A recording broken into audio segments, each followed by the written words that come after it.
Section 1.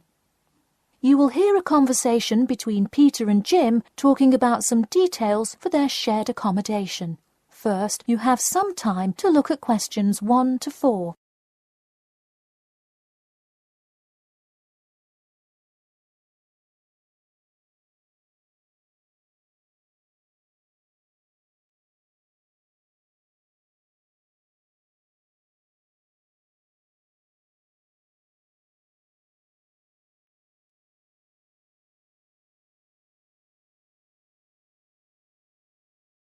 You will see that there is an example which has been done for you. On this occasion only, the conversation relating to this will be played first. Hey Jim, it's Peter. Oh hey Peter, what's up? I thought I'd call so we could hammer out the details for next year's lease. Peter says that he wants to hammer out the details for next year's lease with Jim. So, lease has been written in the space. Now we shall begin. You should answer the questions as you listen, because you will not hear the recording a second time. Listen carefully and answer questions 1 to 4. Hey Jim, it's Peter. Oh hey Peter, what's up? I thought I'd call so we could hammer out the details for next year's lease. That's a good idea. Did we ever decide on how to split the total rent? Well, I was thinking, since my room is bigger, I probably should pay a little more. So I could pay £110 and you could pay £80. Does that sound okay? Considering that my old apartment cost me £100 for a smaller room, I'm definitely all right with that. Hey, I was looking at a map of the area and can't seem to find a bus stop near it. Do you know where we would catch the bus? Well, the bus is actually pretty far from us, but we have that garage that we can park our cars in. Wow, that's great. Convenient parking is hard to find, so we're lucky we have that. Okay, so we have a whole lot of things we'll need to buy when we move in. How do you want to split that up? I was wondering, do you still work at the supermarket? Yep, every Tuesday and Saturday. Would you be able to buy things from there if I sent you a shopping list? Sure, I can do that. Great. Then I can take care of whatever else we need that you wouldn't get at a supermarket. If you want, I'll pick you up from work that day and we can go to the apartment together. Oh, that would be great, thanks. No problem. That way we can split the cost of petrol. Works for me. It's so expensive these days, isn't it? It's downright obscene. Before you hear the rest of the conversation, you have some time to look at questions 5 to 10.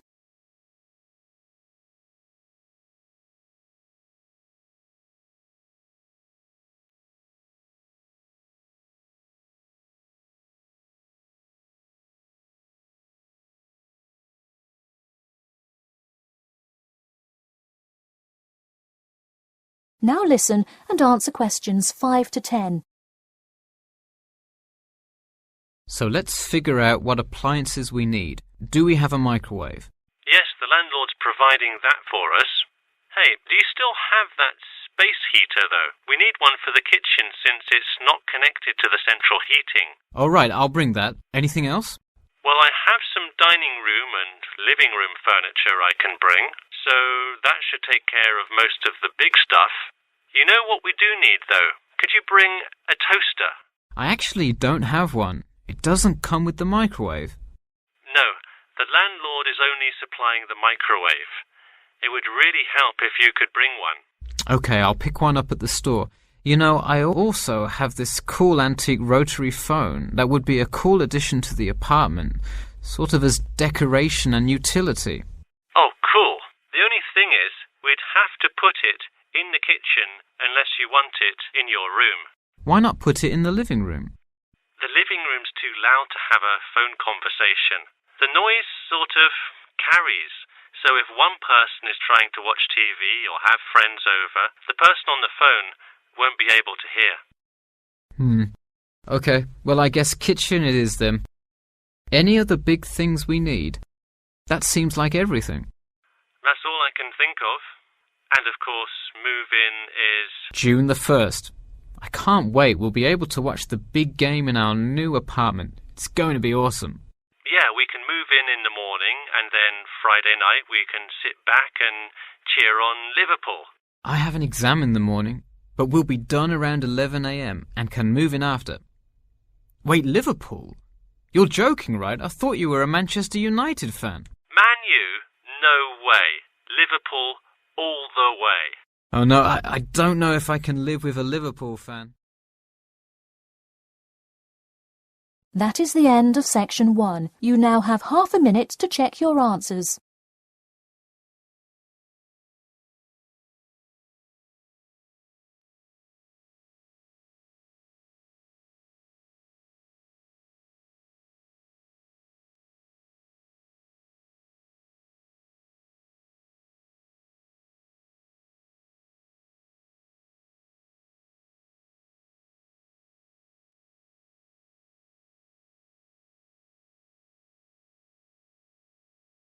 Now turn to section 2.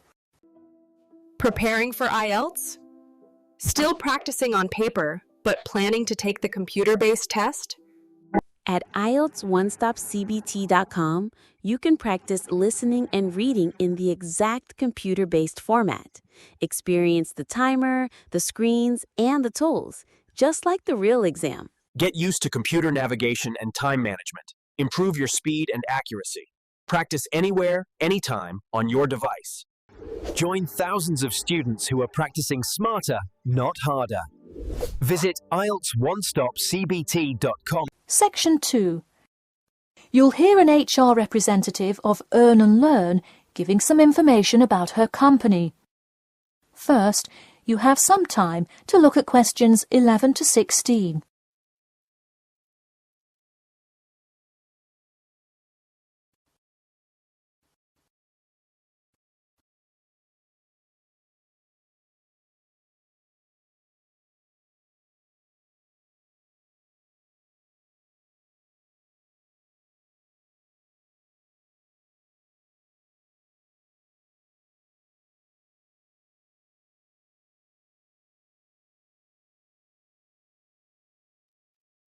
Now listen carefully and answer questions 11 to 16. Welcome to all of you. Can everybody see and hear me? Good. I'm Sarah Connor, an HR representative of Earn and Learn. I have been asked today to talk to you about our company. So, for those of you who don't know very much about the company, let me start by giving you some basic information about it. Earn and Learn started nearly 20 years ago. It is not a charity but a for-profit company that enables promising entrepreneurs to make money while traveling. During the past 10 years, it has grown rapidly and has gained great influence in most countries of the world. We have a partnership with the school and take a large number of recent graduates from the business school. So, if you are a recent graduate, I'd say you can consider applying to our company. Before your application, you might be curious about what sort of places you could go to. There are 4 main locations, but you also have the freedom to submit a different location, and if they can make the necessary arrangements, you can go. The first country Earn and Learn established locations was the US, where you may choose from multiple locations, as long as you can commit to their more rigid schedule of August to December. Also, you could do the Australia internship. That one is really cool. You work at a wildlife shelter and learn about the business practices of non-profit organizations. You do have to be willing to commit 8 months for that one, though. Perhaps that's a long time to be so far away, but I would say it is really an amazing opportunity. I don't know whether some of you are in decent physical shape. If so, the South Africa internship is another exciting one. You learn a lot about sustainable farming, but you would be doing some of the manual labor involved in maintaining a farm. Indeed, it's hard work, but I think you would definitely be able to do it. It may be wise to wait until after their summer is over, so it's not so terribly hot. In addition, there is a most recently established location in India. This one gives you more of a study abroad feel, given that they arrange a host family for you to stay with. In the other locations, you live in an apartment with other interns, so this is definitely a unique experience. Before you hear the rest of the talk, you have some time to look at questions 17 to 20.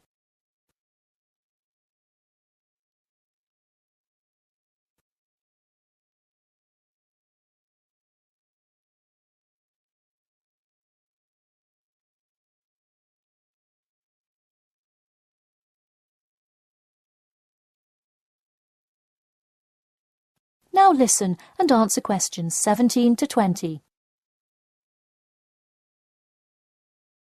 Regardless of where you go, at the end of the program you get a global travelling certificate, as long as you can explain your experience.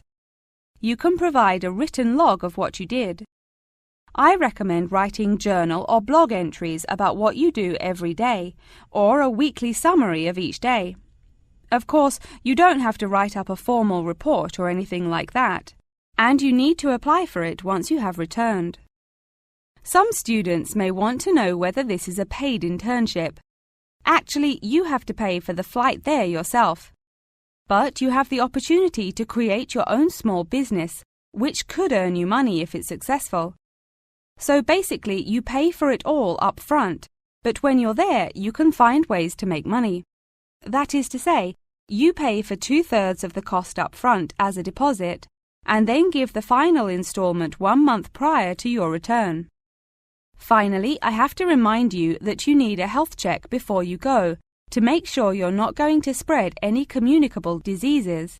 In addition, before you go, you don't have to attend any meetings or workshops. You'll meet everyone you'll be working with once you get there. Okay. Well, that's all I've time for today. Thanks for listening, and I'm happy to take any questions if you have them.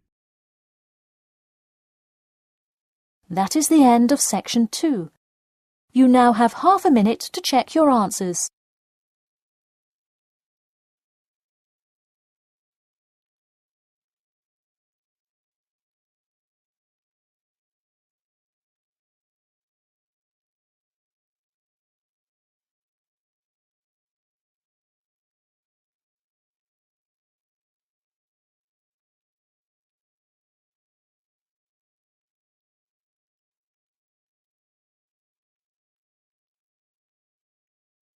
Now turn to section 3. Section 3. You will hear a student called Margaret Parkinson talking about the class she missed on Thursday with her professor. First, you have some time to look at questions 21 to 26.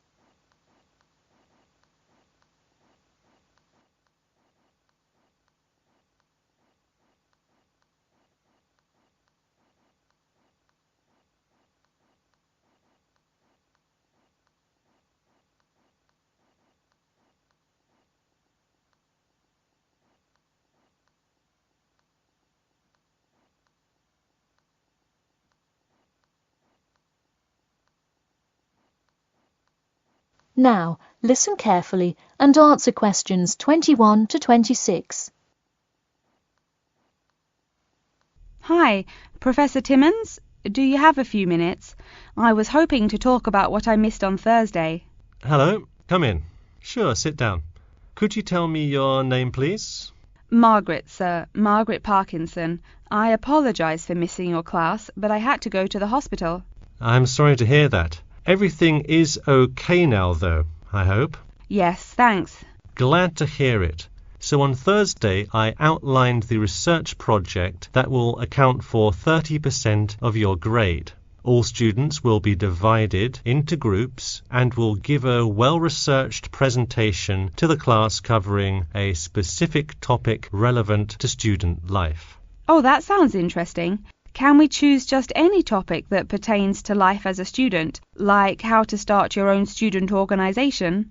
Well, though I'm sure that would be an informative presentation, I've already chosen a list of topics which I will assign. As an example, I assigned one group the topic of student loans. They're to research not just the prevalence of students who have loans to pay for their tuition, but information as to how best to manage these loans and possible scholarships that could alleviate some of the financial burden. That one sounds particularly interesting to me. Could I request that topic? I could easily find out a lot about it by stopping by the finance office on my way to class. Unfortunately, that one's already taken by another group.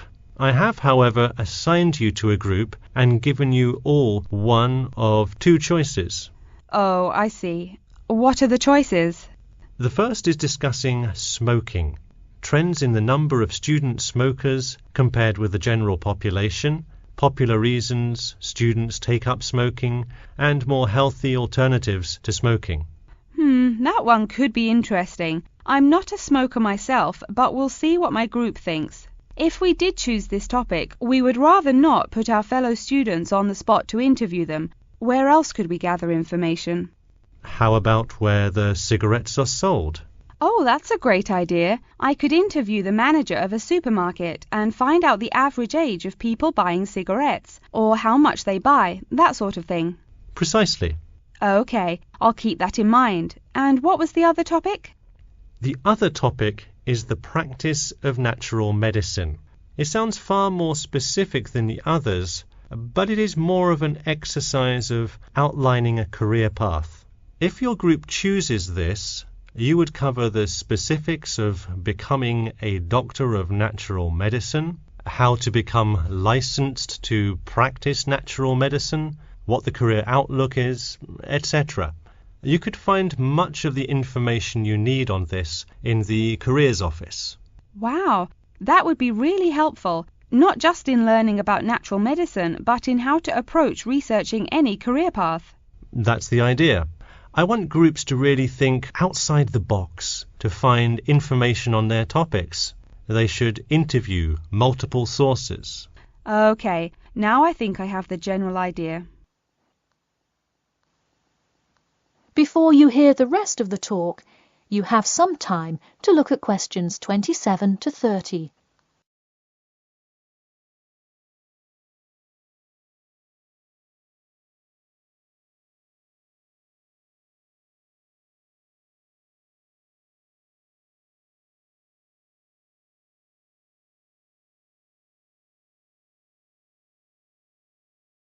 Now, listen carefully and answer questions 27 to 30. When is the presentation due? I expect each group to send me an email attachment of the plan ahead of time by October 10th, so that I can ensure that you are on the right track. Oh, that's actually really reassuring. I would hate to spend so much time on a presentation only to find we had taken it in the wrong direction. So when is the presentation? I let groups choose from the list of time slots I have between November 1st and November 5th. Okay, how about the 3rd? I'll have to check with my group, of course, but maybe we could write a tentative time? Sure, let me take a look. I'm actually booked completely through the 3rd and 4th now. How about sometime in the afternoon of the 5th? Great, how about 2 o'clock? No problem. I'll pencil your group in. Okay, thanks. And to clarify, what exactly is due in the first phase? Before the October deadline, I want your group to have compiled resources and then to provide some initial data analysis to support your claims. Okay, so data analysis is due the 10th of October, and then the Presentation? Yes. The final phase is simply giving the presentation on the 5th of November. All right, I think I have all the information I need. Thanks. You're welcome. See you in class tomorrow. That is the end of section 3. You now have half a minute to check your answers.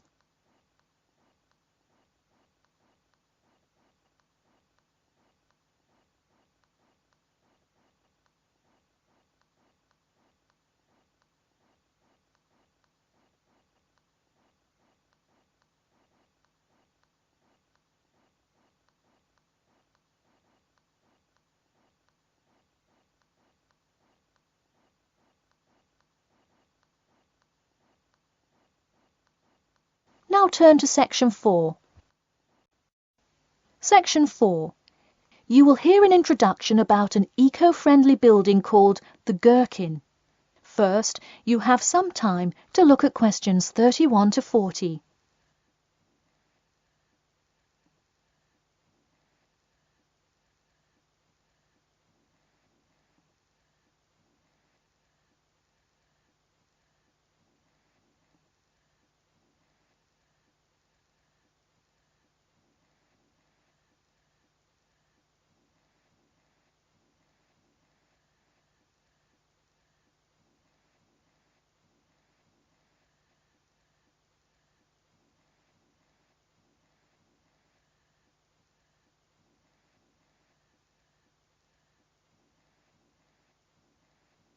Now, listen carefully and answer questions 31 to 40. Today, I'd like to tell you about how UK architects are playing their part to address the issue of global warming. You have seen many of these iconic buildings while going about your everyday life, but you may not know how they are affecting your tomorrow. In 2003, construction was completed on the famous Swiss rebuilding, or more informally called the Gherkin, a true masterpiece commissioned by the law offices of Foster and Partners. This is not the first ambitious endeavour of the firm. They are renowned for their various philanthropic environmental efforts.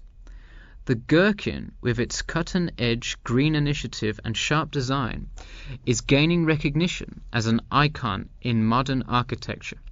You can pick it out of the London skyline by its unorthodox cigar shape. While its appearance is the obvious attribute at which to marvel, there is far more to this building than meets the eye. And let's face it, there's a lot about this building that meets the eye. The building helps reduce the city's carbon footprint in a number of ways.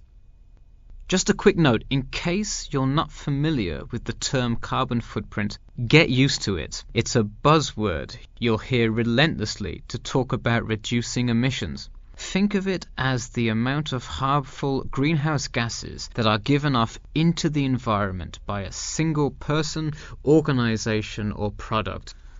So going back to the Gherkin building, perhaps the most obvious as well as the most significant eco-friendly feature is the glass windows, which allow light to pass through the building, both reducing heating costs and brightening up the workspace.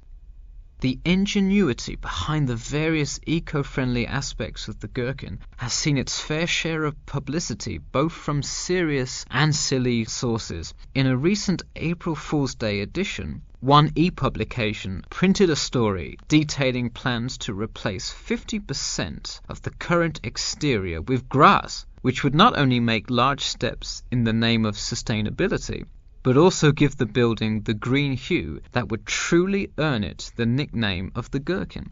The only drawback is, as you may have guessed, that this story was an April Fool's Day joke and completely made up.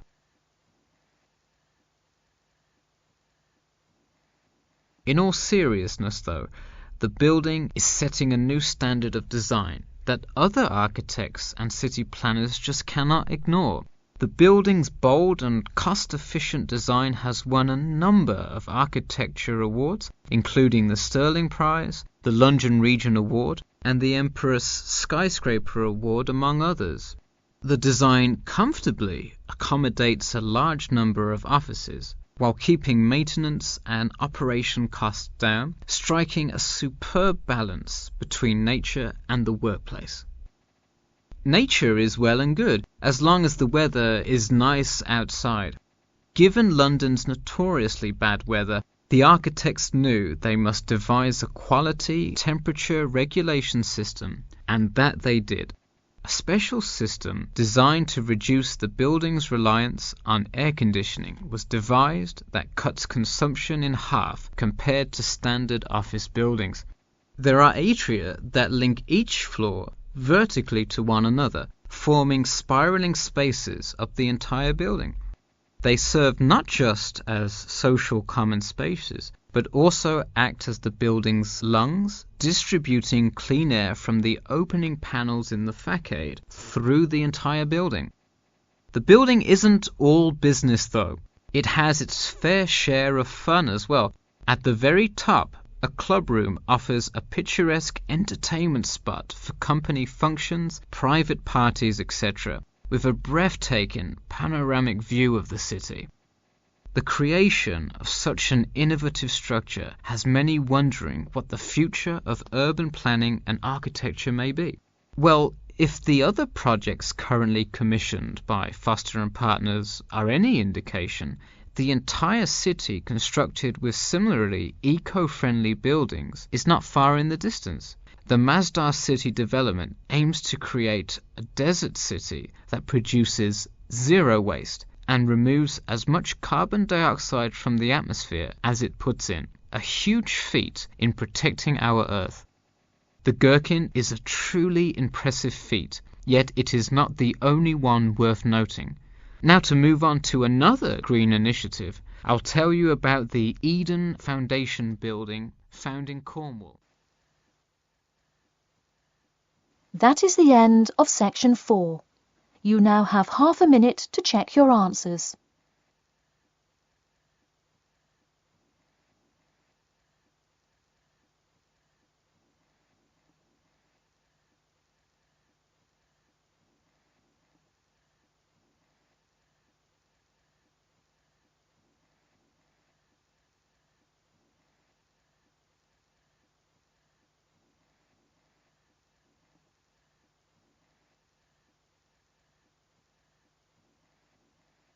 That is the end of the listening test.